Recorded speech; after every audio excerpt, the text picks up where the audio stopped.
Hi, folks. This is Barry again from Barry's 8-Track and Classic Car Radio Repair. And today we're going to be demonstrating this really super cool 1950/51 Mercury radio. And if this one looks a little bit different than the one that you're getting ready to send in for repair, it is different in that all the linkages for the tuner push buttons they were basically destroyed. Combination of poor packing and abuse over the years. It just destroyed the little linkage that goes between the push button and the tuner assembly. So I've actually replaced those linkages with a thick aluminum U-channel, which is why it takes up so much space there. And of course, you won't see that when the unit's reinstalled and everything. So anyway, what we're going to do today is this one has. Of course, it's got the modern FM conversion. It's also got the USB reader and Bluetooth features. And we're just going to run it through a quick test to test all the functions and make sure everything's working properly. And on this particular radio, the on-off switch, basically the leftmost tuning button, turns the unit off. To turn the unit back on, you can either press lightly on the tuner button that you were last using, if you've got a station preset. You can also use any of the other push buttons to turn the unit on. And of course, the only thing is that it'll switch to that station, whatever station this button is assigned to that you're using to turn the radio on. That's where the tuning pointer is going to go to. And of course, that's the station you're going to receive. So that being stated, I hope I haven't made things too confusing. Let's go ahead and turn this thing on. I've got it set to an FM. I've got all 5 push buttons set to FM stations at the moment, so let's just turn it on. And at this point, we're going to bring our output level meters into the picture so that we can see all the channels functioning. We'll see if we can bring our unit into the foreground. There we are. So there's our output levels, and first I'm going to run it through all the 5 push button presets so that we can see that the FM stations can be preset. So we'll just go down the line here. Yeah, that's a fairly quiet station here. Back to today's. Get that one didn't quite. There we go. Now, one thing about the conversion module, it locks the stations in better, but it also has a much more narrow lock-in range, so that when you set your presets, you may find that once in a while it won't go to the station that you set it to.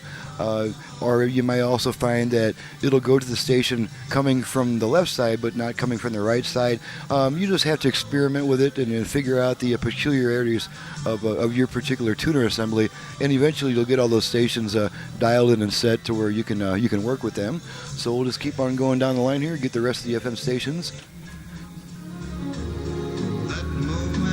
Nearsighted. What causes it? Genetics is one of the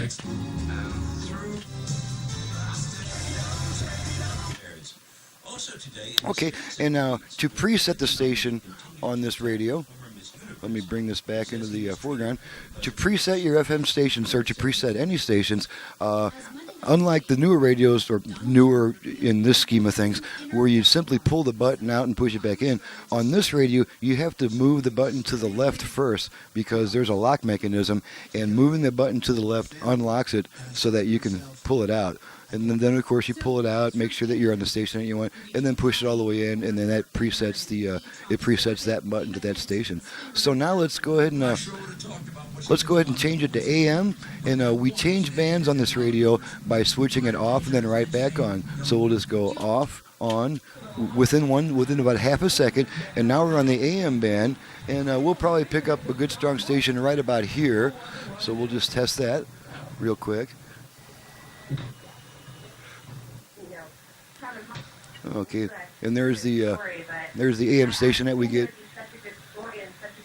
in this area. We don't get much more than that, unfortunately, in this little small town of Prescott Valley, Arizona. So let's go back to FM, and we did it by turning it off and then right back on again. And now we're back on our FM stations, and we can play with our push buttons and get our FM stations going on there. Alrighty, so we've tested the AM and the FM functions. We know how to switch bands. Incidentally, if the unit is left off for more than about a second and a half or 2 seconds, it will stay on the function that you were last using. Okay, now we're going to test the virtual. We're going to demonstrate now you have a rotary tone control and you have a virtual left-right balance and front-rear fader options that you've got at your disposal. So now we're going to bring our output level meters back into the picture so we can see the effects of the adjustments that we make. Okay, the first thing I need to state is that your volume control is normally the volume control until, and we're going to go ahead and light up the panel here so you can see, let's go ahead and test the panel lighting too, just so you can see that's working. Okay, there's our panel lighting. Okay, so now we're going to move back to our output level meters, and the way that I have decided to make this on the to adjust your tone, you have to turn your tone control on this radio to the position that says high fidelity. So we're just going to turn this control back. First we're going to put our volume to a listenable level there, and then we're going to switch our tone control to the, whoops, without the right knobs on this unit it's hard to, okay, we put the tone control on the high fidelity position. Any other position is just the volume control, but when you got this set on the high fidelity position, then your volume control is actually the tone control, and I'm going to demonstrate the difference in sound. You can see there's a lot of treble there, mostly bass there. And you know what? I'm going to turn this volume up just a little bit more so we can hear what we're doing here. So I'm going to take it off of high fidelity. Now it's a volume control.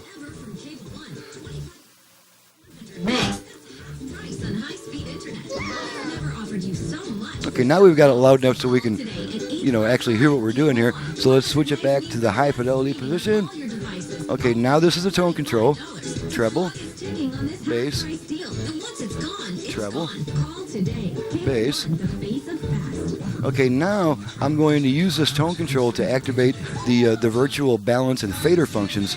The way that we activate the virtual left-right balance function is we give this tone control a couple turns, 2 quick turns to the left, each time returning it to the original position. And once we do that, if it successfully activates, you'll hear 4 beeps through the speakers. Once those 4 beeps are over with, then you can use that tone control to adjust your left-right balance. So let's go ahead and try that. I'm gonna turn the control to roughly the center position, give myself enough room to turn it, and we're going to rotate it twice to the left. We should hear 4 confirmation tones indicating that you can now use that control to adjust your left-right balance. So let's try that. To the left twice. Okay, there's our beeps. Okay, and now this control is adjusting your left-right balance. Left, right, and I'm going to keep turning it while I explain how it deactivates. Once you stop adjusting control, it'll wait about 1 second, and then you'll hear 1 tone letting you know that your setting has been saved and that the tone control is once again just the tone control. So I'm going to stop adjusting it. Since I get a good balance here. Okay, I'm going to stop adjusting it. There's our single beep, and now this is the tone control again. You can hear it adjusting bass and treble. Okay, so now we're going to do the same thing to adjust our front-rear fader action, except we rotate the tone control twice to the right. So let's try that. There's our 4 beeps. Okay, and now this tone control is adjusting your front-rear fading action. Counterclockwise for front, clockwise for rear. Okay, I'm going to take it back to center, let it time out. Okay, it timed out, and once again this tone control is the tone control again. And now you can set it back to the volume position after you adjust your tone control, to your liking. Myself, I like a lot of treble, so let's give it some treble. Okay, now that we're done with the tone control, so we're going to turn the tone switch back to the non-high fidelity position, meaning that this control is once again the volume control. I know it's confusing, and that's why I do these demonstrations. It doesn't take too long to catch on to it, but you don't want to try to learn this unit while you're driving for obvious reasons. Okay, so we've demonstrated the AM/FM switching. We've demonstrated the volume and tone switching using the same control for both volume and tone, and we've also demonstrated the front-rear fader and the left-right balance control. So now we're going to move on. Now that we know that all the channels are working, speaker outputs are working properly. Now we're going to make sure that the USB reader works. Here is the receptacle for the USB reader. And this is the stick on which I have some of my own songs. I am a published songwriter with a CD on the market, so I've got some of my songs on this little memory stick. As soon as I plug this stick in, it should start playing my songs.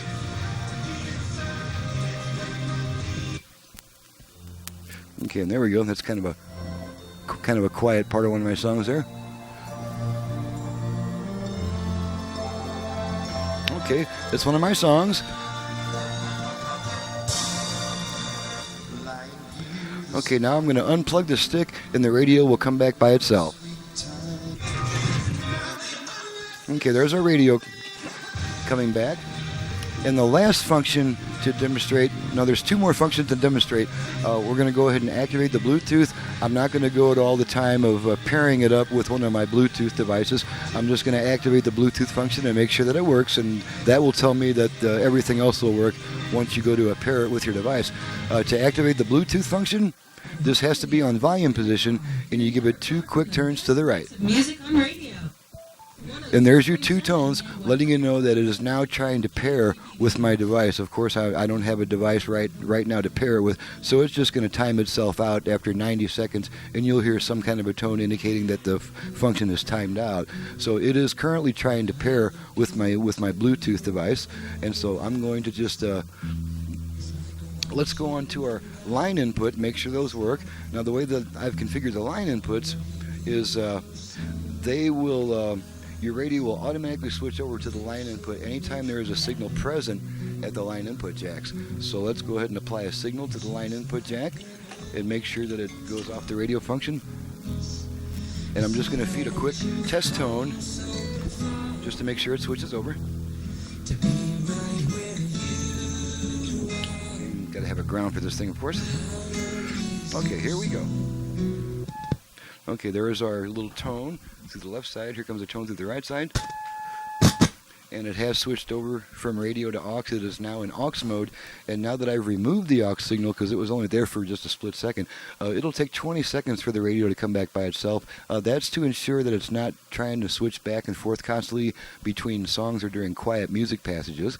And if you don't like the delay, simply turn the unit off, turn it right back on. There, the radio just came back by itself, but you can also turn it off and then right back on to defeat that function, or to defeat that delay if the delay bothers you.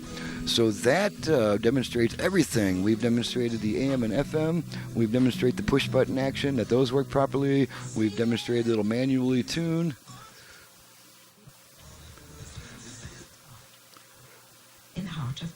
Okay, we've demonstrated that the panel lighting works. We've demonstrated the line input, the USB reader, and the Bluetooth function. So we're going to call this job completed. And thank you very much for your business. And thank you for watching. Let me see if I can figure out how to get my ugly face back on here. Probably something like this. Yes, this is Barry from Barry's 8-Track and Classic Car Radio Repair. If you have a job you would like me to do, you can reach me directly at 928-533-9666. That number is for paying repair work only. Do not call me for advice or to find parts or anything like that. That number is strictly for incoming new jobs. And you can also visit my website. That is barrys8trackrepair.com, BARRYS number 8 trackrepair.com.